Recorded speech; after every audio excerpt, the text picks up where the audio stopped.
How are you? I hope you're having a lovely day so far. My name's Jaycee and I'm the MD here at Body TLC in Lincoln, which is an award-winning laser medi spa. I'm here just to bring you a new video each week on a Thursday, and if you enjoy learning about your healthcare, skincare and debunking some myths on the way, I would highly suggest you subscribe and join us each week on Thursday. Now, without any more ado, let's get into today's video.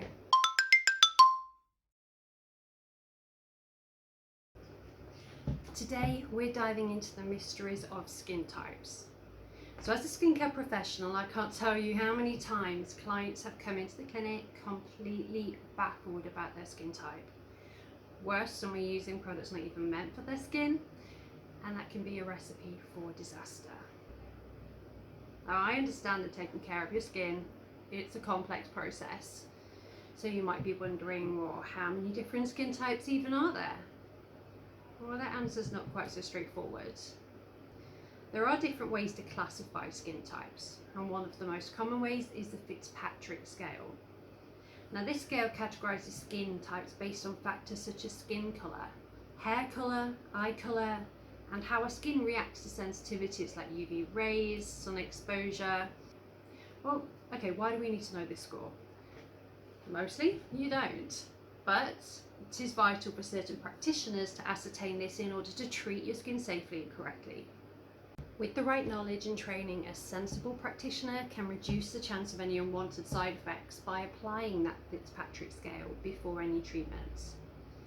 Laser treatment, for example, it would be vital to accurately measure your skin type ahead of this type of treatment so that they can avoid unnecessary burns or unwanted skin color changes. So the scale looks something like this. Fairer skin tone to the left and to the lower numbers, and with darker skin tones to the right and the higher numbers. So it is not as simple as just taking a brief look at someone's skin and assuming that that person's grade is like one of the pictures just based on its similarities. You can even change scores many times throughout the year based on recent sun exposure, and perhaps alternating yourself between two grades throughout the year. And this is why you ought to be given a questionnaire or a multiple choice test prior to certain treatments to ensure that the grading is correct and all relevant safety precautions are in place for you.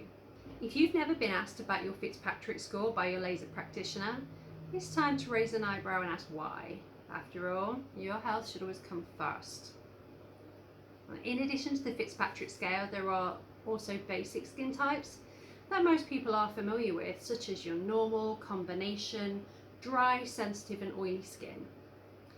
However, it's important to note that determining your skin type is not always as straightforward as it seems. Don't worry, I'm going to give you some tips. So let's dive into the different skin types now, and I'm going to provide some helpful information on how you can determine your skin type and how you can care for it properly.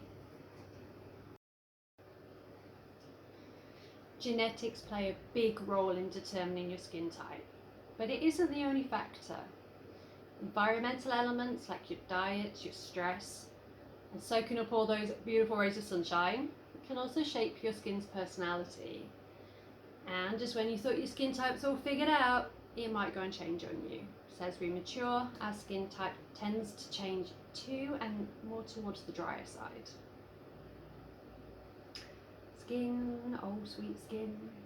When it comes to skin types, normal skin is the gold standard. Okay, it's just with the right balance of those genetics and those environmental factors. But if you're dealing with dry skin, it's a sign that your skin's thirsty.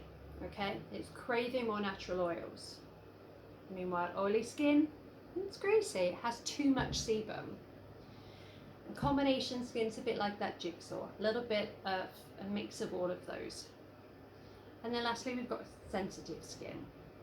Now that's like having a delicate little flower, okay, with a weakened protective layer. It's easily damaged, it's easily hurt. Now each skin type comes with its own set of concerns.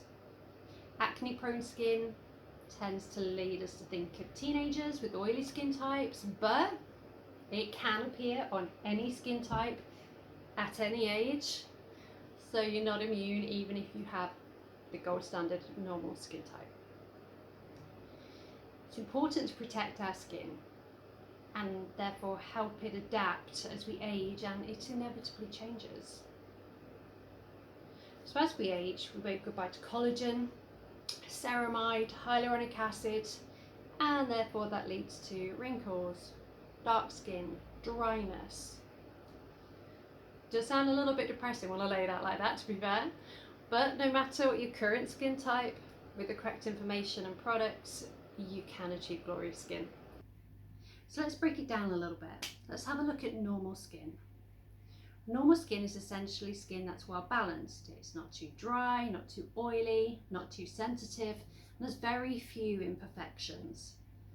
Characterized generally with very small pores, even skin tone, and a soft, smooth texture to the skin. Normal skin is what you might consider to be the ideal skin type. So it's got the lowest maintenance of all the 5 types, but still does require daily attention to keep it looking at its best. So those with normal skin should take precautions to avoid the development of blemishes and other types of skin concerns. Well, if this is you, here's my top tips. You want to cleanse daily to avoid buildup of dirt, pollutants and other bacteria which can lead to acne. You want to apply a broad spectrum sunscreen daily to protect against photoaging. And exfoliate as needed for your ideal skin texture. So usually for normal skin, this would be once every 10 to 20 days. In dry conditions though, or for mature skin with a normal skin tone, you want to moisturize daily or as needed to maintain that normal hydration levels. So that means it will vary throughout the year. In the summer, you might not need to moisturize as much as you will in the winter. Dry skin type. So dry skin can be caused by issues with the skin's natural moisture barrier, or by the external factors such as cold weather and excessive washing, which both break down that lipid barrier on our skin and make our skin drier. So dry skin exists on a scale.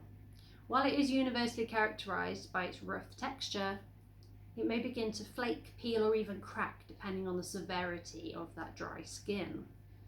So if your skin is constantly dry and shows signs of cracking or bleeding, you have severely dry skin and may want to consult a dermatologist. In addition to texture, this type of skin often appears to be dry and dull, and it's hard to achieve that nice glow. But it's not all bad news. Positive note, dry skin is characterized by having very small pores. Therefore, it's not usually one that suffers from acne. It's always a silver lining. So if this skin type resonates with you, here's my top tips. As harsh cleansers and astringents exasperate dry skin, you want to be looking for ones which do not have any astringent values. You want to choose gentle products and rich moisturizers instead. Use non-abrasive cleaners and cleansers, and use techniques that don't irritate the skin. You want to use rich moisturizing products as needed, which, as we said, will change throughout the year. But if you've got dry skin, every day you're going to want to moisturize to help replenish that lipid barrier. Your skin's thirsty for it, so it does need daily moisturization. And mostly that would be a nighttime moisturizer and a day moisturizer. Your skin being thirsty doesn't just mean it needs topical moisturization though, it means that you need to hydrate more. So you want to be drinking at least 2 litres of water every day.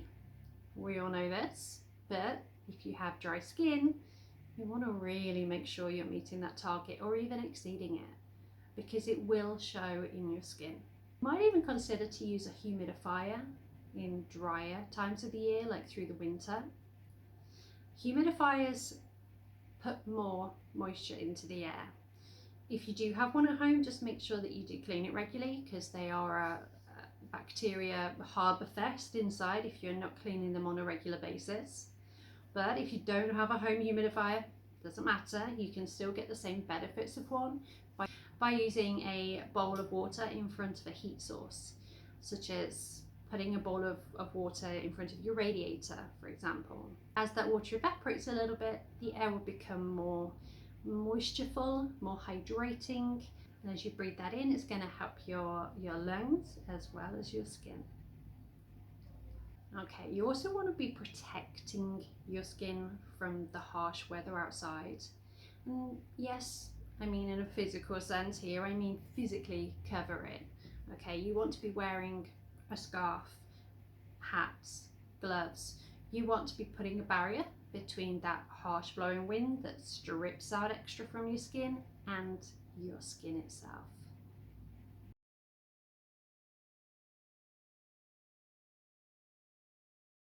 Okay, oily skin. Oily skin is the result of excess sebum. So this is most widely attributed to internal rather than external factors. Okay, so that means that you're more likely to have excess sebum production because of a genetic rather than an environmental element. Hormonal changes can cause more sebum production as well, so that's why we tend to find when we hit the big hormone changes of puberty and also menopause, we tend to find that they come along with acne concerns. So, oily skin is characterized by having a shiny appearance, large open pores, visible sort of gleam to the skin or one that appears throughout the day, and sometimes skin that won't let makeup adhere to it. Additionally, because excess sebum does block pores, it does lead to having congestion and more likely acne. So if this resonates with you, here's my top tips. The skincare for oily skin is always centered around reducing the oily shine on the skin and addressing the acne. So you want to look for products and choose a routine that will address sebum production and breakouts directly. You want to cleanse twice a day and after any physical activity. But I don't want you to be overwashing. Okay, you wash too much, you'll strip away the natural oils there, and your skin will think, okay, I'm sure I produced some oil. It's not here. Something must be wrong. I need to produce more. So overwashing will actually strip away the oils and make your condition worse. So yes, you want to be cleansing morning and night and after physical activity, but be careful not to overwash. You want to use oil-free makeup and oil-free makeup removal products. You also want to look for the word non-comedogenic while you are researching those labels. Non-comedogenic, in layman's terms, it literally means that it's scientifically proven not to block your pores, not to add to that congestion concern. So it's a product you can trust when it comes to decongesting your skin, that it's not going to exacerbate and make the problem any worse. So for more severe cases, you want to consider using skin blotting papers throughout the day, so that maybe in the morning, maybe you've done your makeup, it's looking good, you cleansed, used all the right products first, it's sitting well, and then by 2 in the afternoon you look like a shiny sort of slick wreck and your makeup's not sitting well at all. Well, blotting paper can come in very handy for this. It's usually in very discreet little card packets. You can pop in your handbag or your pocket and literally just blot the skin in the oil sebum areas.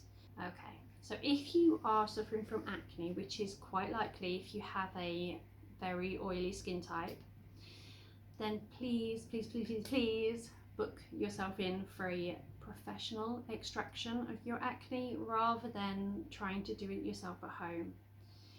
Typically, when people do it themselves at home, they tend to push the bacteria and the problem deeper into the skin rather than extracting the concern and having clearer skin. They're actually making the problem worse. They're making it last longer. They're irritating the skin. They're getting inflammation. It's just not a pretty look, and it's one that continues and lengthens your acne journey rather than winding it up quickly and finding that you're not having those issues. So if you want to learn a little bit more about acne in particular, the different types, how it all works, what's best for what, we are going to do another video for that in the future, in due course.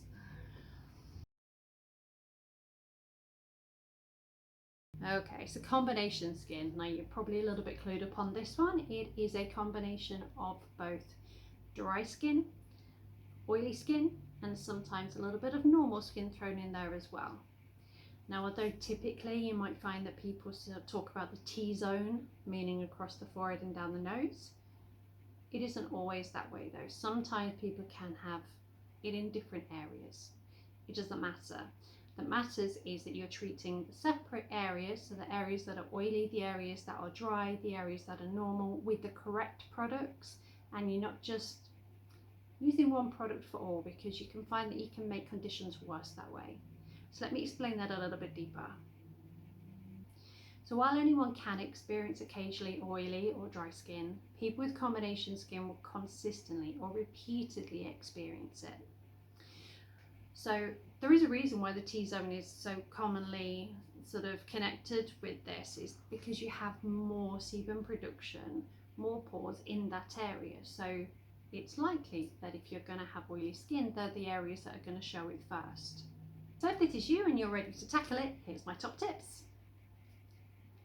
Okay, so to care for your combination skin, most people should use separate products for separate areas of their skin. You want to address the concern in that area with the right product. That's the right cleanser, the right toner, the right exfoliator, because they all have their very own distinct needs. You want to be looking for key ingredients that work for you and avoiding things that won't work for you, okay? In a separate video, I will go into key topical ingredients and why I like those ingredients, but today's video is more of a broader covering. An oil-free moisturizer, okay? Oil-free. Even though you've got combination skin and areas might be dry, you want to be applying an oil-free moisturizer on those oily areas. So I say separate products for separate concerns. But you want to be making sure for the dry areas you're using a heavy moisturizer and emollients, such as an occlusive for the dry zones. Just like I mentioned earlier, for oily skin types, you can use those blotting papers in those areas that shine throughout the day to help you reduce the amount of sebum produced and have a more matte look. And make sure you don't apply just one cleanser all over the face and neck, or just one exfoliator. Use astringent options in the oil zones, but you want to use gentler, non-astringent options in the dry zones. And that's because the astringent is going to make the dry areas drier. It's going to strip back that lipid layer, it's going to damage that surface and make the skin drier again.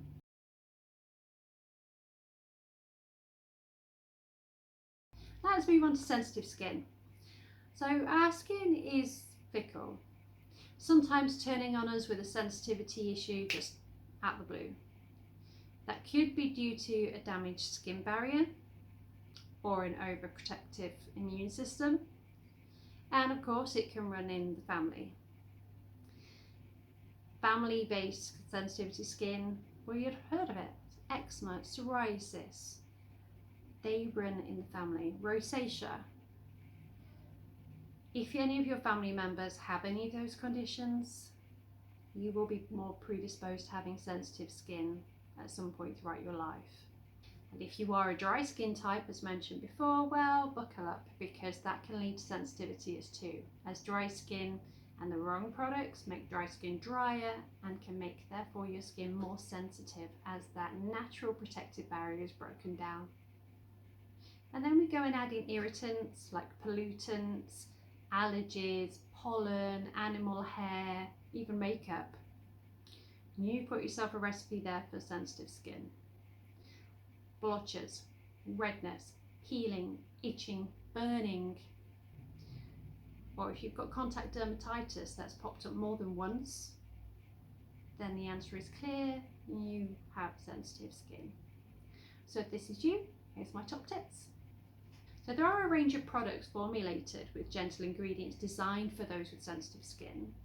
However, it's also important to identify any particular triggers and of course avoid them, and everybody will be different. That's why there's always a little bit of trial and error with finding the right product that works for you. Generally, you want to look for cleansers with low concentrations of alpha hydroxy acid. AHA, it's known as alpha hydroxy acid, You want to be looking for very low concentrations of AHA when you've got sensitive skin. You also want to avoid retinol or just keep it to very low concentrations. Retinol is an irritant. Alpha hydroxy is an acid, although one that I do thoroughly love. It's not something you want to be using when you have sensitive skin. You want to be using moisturizers that contain ceramides. Ceramides help to improve and better your skin function of that lipid skin barrier layer, that hydration layer. It helps improve that. So ceramides are a nice best friend for sensitive skin. And you want to choose products with soothing and cooling ingredients. So you want to look for your willow bark extract, your menthol lactate. They're going to help soothe and calm the skin and hopefully reduce some redness for you too. And on the note of redness and inflammation, you want to be looking for gentle anti-inflammatory ingredients such as chamomile. Make sure you're reading the packets. Just because something says it's for sensitive skin on the front, you need to be getting to know what works for you, what ingredients actually irritate your skin and what help.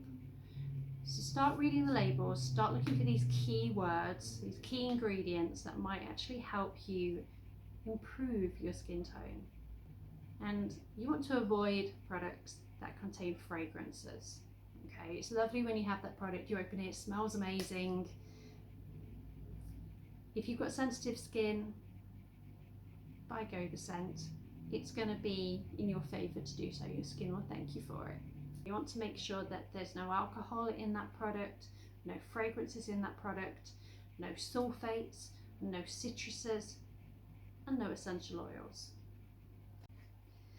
If you are fortunate enough to live near our clinic, we do have photodynamic therapy treatments here which we can help improve rosacea, improve redness, improve eczema, psoriasis, and any skin sensitivity needs. And we also do deep facial scanning as well, so we can take a look deeper into your skin. And it's a wonderful treatment to have.